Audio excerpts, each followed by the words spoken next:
میرے محترم دوستو، بزرگوں، عزیزوں، اس وقت سب سے بڑا اہم مسئلہ امت کے لیے وہ غیبی نصرتوں کا نازل ہونا ہے امت کے دین پر چلنے کے لیے۔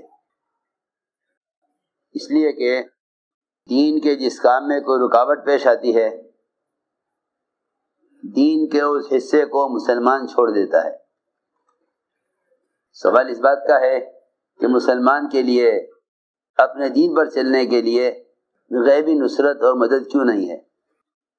سوال اس بات کا ہے جب حضور اکرم صلی اللہ علیہ وسلم کے ایک خواہش اور چاہت کے عمل کے خلاف، آپ کی ایک خواہش ایک چاہت کے عمل کے خلاف کوئی احتجاج کرے، اس پر اللہ رب العزت محمد صلی اللہ علیہ وسلم کی ایسی مدد فرمائیں کہ اللہ بھی آپ کے ساتھ، جبرائیل بھی آپ کے ساتھ، سارے ایمان والے بھی آپ کے ساتھ، اور سارے فرشتے بھی آپ کی مدد کے لیے آپ کے ساتھ۔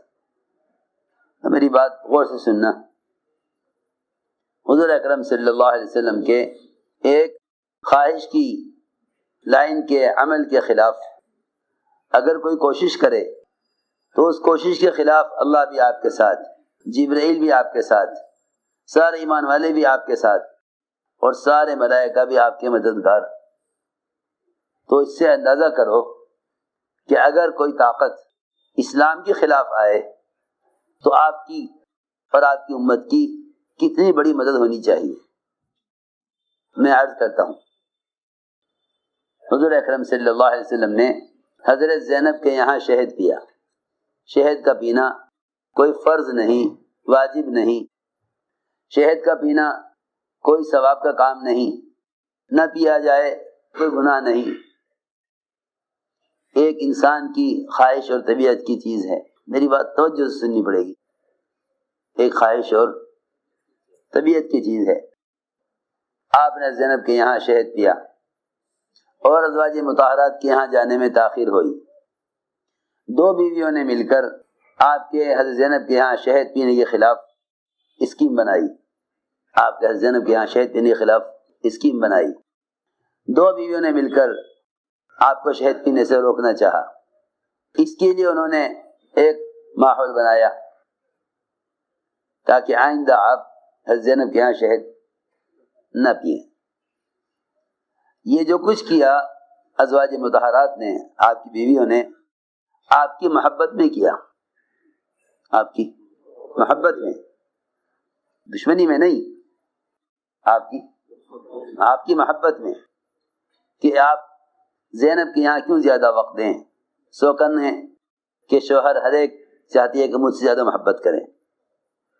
ازواج مطہرات نے آپ کی محبت میں آپ کو ایک ایسے عمل سے روکا جس عمل کا کرنا نہ فرض ہے، نہ واجب ہے، نہ لازم ہے، نہ کرنے پر ثواب ہے، نہ کرنے پر گناہ ہے۔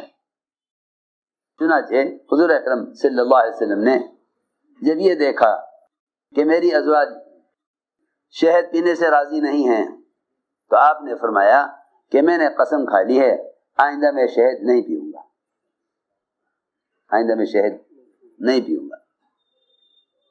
اللہ تعالی نے فرمایا کہ نبی جی، آپ جس چیز کو اللہ نے آپ کے لیے حلال کیا ہے آپ اس کو حرام کیسے کر سکتے ہیں، وہ بھی بیویوں کو خوش کرنے کے لیے؟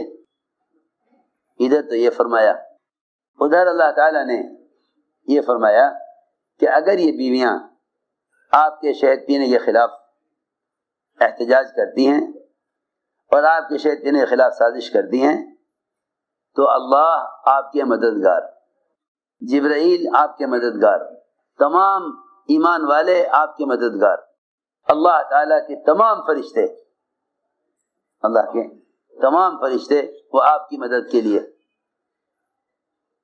اس سے اندازہ کرو جس کام کے لیے آپ کو بھیجا نہیں گیا، جب اس کام کے خلاف کوشش کرنے میں اللہ کی اتنی مدد آپ کے ساتھ ہے، جس کام کے لیے آپ کو بھیجا نہیں گیا، جب اس کام کے خلاف کوشش کرنے میں اللہ کی اتنی بڑی مدد آپ کے ساتھ ہے، تو جس دعوت اللہ کے لیے آپ کو بھیجا گیا ہے اس کام کے کرنے میں کتنی مدد ہوگی، اور اس میں رکاوٹ بننے والوں کے خلاف اللہ کی کتنی بڑی مدد ہونی چاہیے۔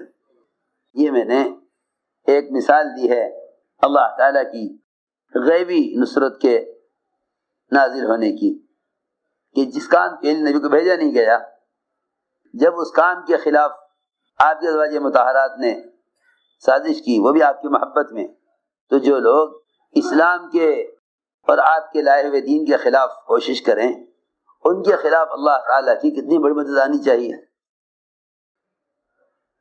ازواج مطہرات نے تو آپ کی محبت میں آپ کو شہد سے روکا، آپ کی محبت میں آپ کو شہد پینے سے روکنا چاہا، اس پر اللہ نے یہ فرمایا ان اللہ هو مولاہ وجبریل وصالح المؤمنین والملائکۃ بعد ذلک ظہیر۔ تو جس کام کے لیے آپ کو بھیجا نہیں گیا، جب اس کام کے خلاف کوشش کرنے والوں کے خلاف اللہ کی اتنی بڑی نصرت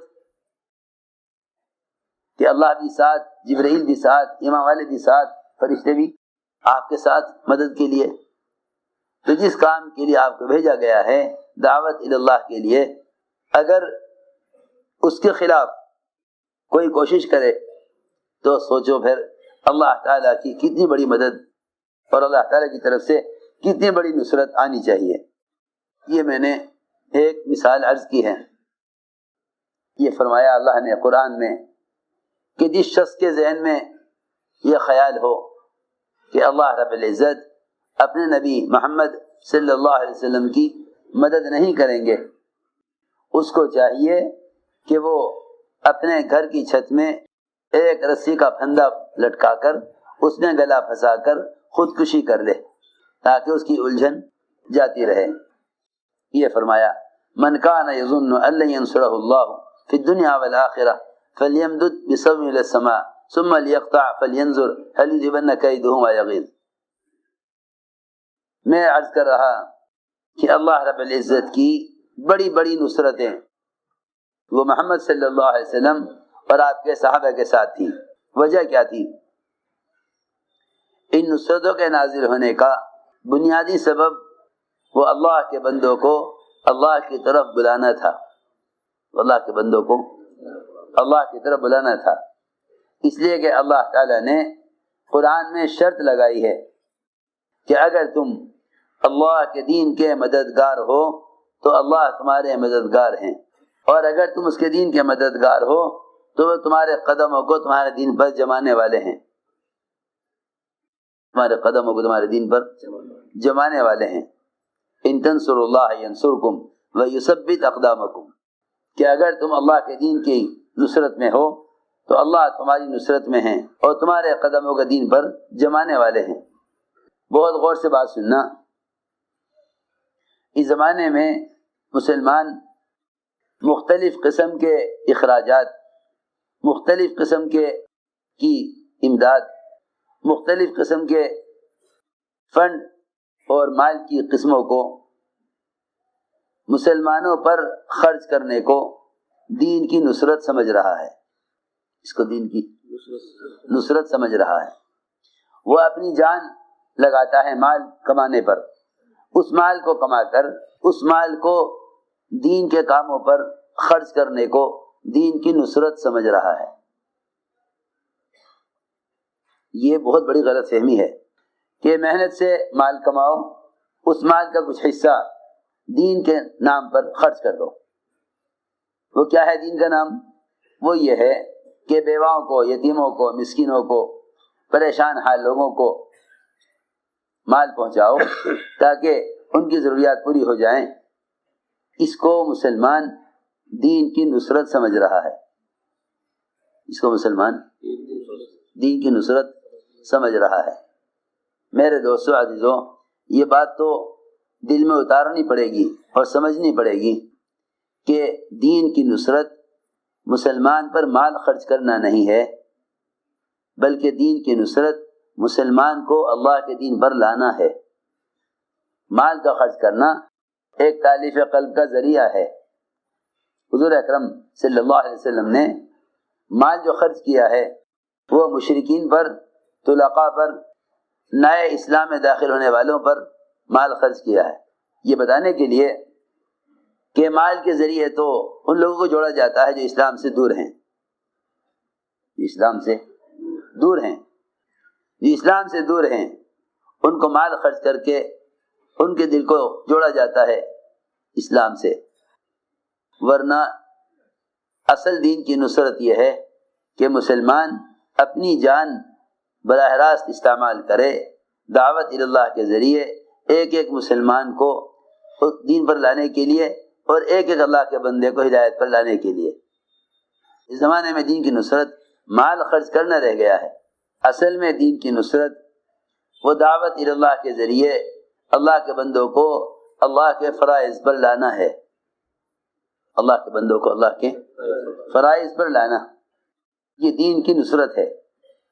اس لیے کہ دعوت اور عمل ان دونوں کا جمع کرنا یہ دین میں پختگی پیدا کرتا ہے، اور اللہ تعالیٰ کی غیبی نصرتیں وہ انفرادی دعوت کے ساتھ ہیں۔ اللہ تعالیٰ کی غیبی نصرتیں انفرادی دعوت کے ساتھ ہیں۔ دیکھو، خروج اور نقل حرکت کے ذریعے ایک ایک مسلمان کو اللہ کے فرائض کی طرف لانا، خروج اور نقل حرکت کے ذریعے ایک ایک مسلمان کو اللہ کے فرائض کی طرف لانا، یہ ساری دنیا کے مال کو خیر کے کام میں خرچ کرنے سے بدرجہ افضل ہے۔ حضور اکرم صلی اللہ علیہ وسلم نے عبداللہ بن رواحہ سے یہ فرمایا کہ اے میں رواحہ، تم صبح اپنی جماعت کے ساتھ کیوں نہیں نکلے؟ عرض کیا کہ میں آپ کے ساتھ جمعہ کی نماز پڑھنے کے لیے ٹھہر گیا، حالانکہ اس جماعت کے ساتھ ان کے علاوہ 2 امیر اور بھی بنا دیے گئے تھے۔ اس جماعت کے 3 امیر تھے، اس جماعت کے 3 امیر تھے۔ آپ نے فرمایا کہ فلاں امیر شہید کر دیا جائے تو دوسرا امیر ہو، دوسرا بھی اگر شہید کر دیا جائے تو تیسرا امیر ہو۔ انہیں یہ خیال بھی ہوا کہ اس جماعت میں جب 2 امیر پہلے سے موجود ہیں تو ایسا تو ہے نہیں کہ آدھے دن میں دونوں امیر ختم ہو جائیں گے، ابھی وہ جماعت چلا لیں گے، میں جا کر جمعہ پڑھ کر جا کر جماعت کے ساتھ شریک ہو جاؤں گا۔ 2 امیر اس جماعت میں پہلے سے موجود ہیں، میں تیسرا امیر ہوں، میرے تاخیر کرنے میں کوئی حرج نہیں ہے۔ عبداللہ بن رواحہ رضی اللہ عنہ نے جمعہ کی نماز اور آپ کے خطبے کو بہتر سمجھا اللہ کے راستے کا خروج اور نکلنے کے مقابلے میں۔ آپ نے فرمایا تم گئے نہیں؟ عرض کیا کہ جمعہ پڑھ کر چلا جاؤں گا۔ آپ نے فرمایا اے ابن رواحہ، اگر تم ساری دنیا کا مال خیر کی راہ میں خرچ کر دو، اس لیے کہ انفاق خیر کی راہ میں خرچ کرنے کو ہی کہتے ہیں، اگر تم ساری دنیا کا مال خیر کی راہ میں خرچ کر دو تو صبح نکلنے والی جماعت کی فضیلت کو حاصل نہیں کر سکتے۔ یہ بات میں اس لیے عرض کر رہا تاکہ ہم سب یہ بات سمجھیں کہ ایک اسلام کی نصرت ہے، ایک مسلمان کی نصرت ہے، اور مسلمان کی نصرت بھی ایک اس کی ضرورت کے پورا کرنے میں ہے، ایک اس کے مقصد کو پورا کرنے میں ہے۔ ایک مسلمان کی ضرورت کا پورا کرنا ہے، ایک مسلمان کی کے مقصد کا پورا کرنا ہے۔ ضرورت کا پورا ہونے کی بات تو یہ ہے کہ ایک مسلمان کی ضرورت کو ایک غیر مسلم پورا کر دے گا۔ اگر ایک زانیہ کسی کتے کو پانی پلا دے تو اللہ تعالی کتے جیسے رذیل مخلوق کے کام آنے پر جنت عطا فرما دیتے ہیں، جنت عطا فرما دیتے ہیں۔ ایک زانیہ کے ایک کتے کو پانی پلا دینا وہ اس کو جنت میں داخل کرا دیتا ہے۔ غور کرو، ہائے ہائے، مسلمان کے مقصد کے لیے استعمال ہو رہا یا مسلمان کی ضرورت کے لیے استعمال ہونے کو دین پر مال خرچ کرنا سمجھ رہا۔ اس زمانے میں مسلمانوں کا خیال یہ ہے کہ دین کے کاموں میں مال خرچ کر دینا یہ میری طرف سے دین کی نصرت ہے۔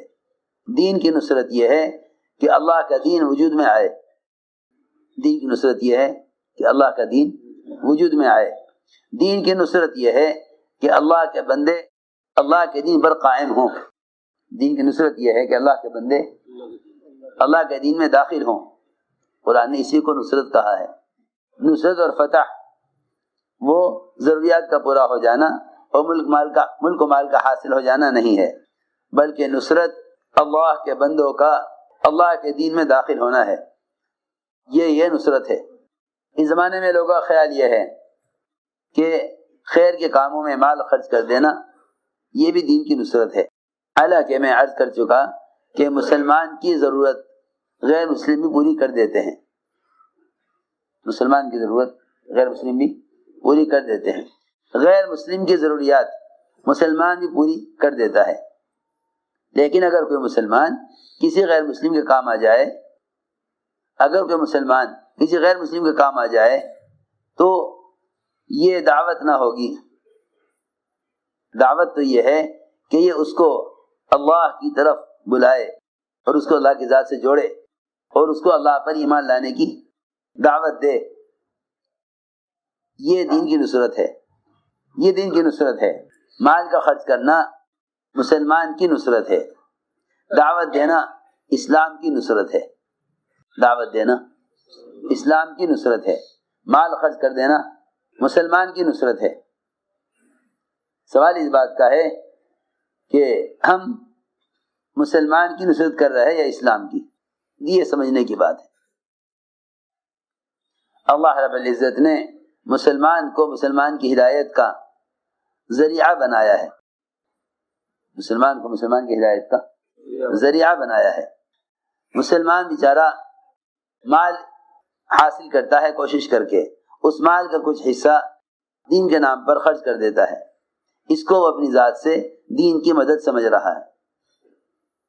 حالانکہ دین اللہ کی ذات کی طرح مستغنی ہے. دین کو ملک و مال کی ضرورت نہیں ہے. دین اللہ کی ذات کی طرح مستغنی ہے. دین بادشاہ ہے، ہم دین کے محتاج ہیں. دین بادشاہ ہے، ہم دین کے محتاج ہیں.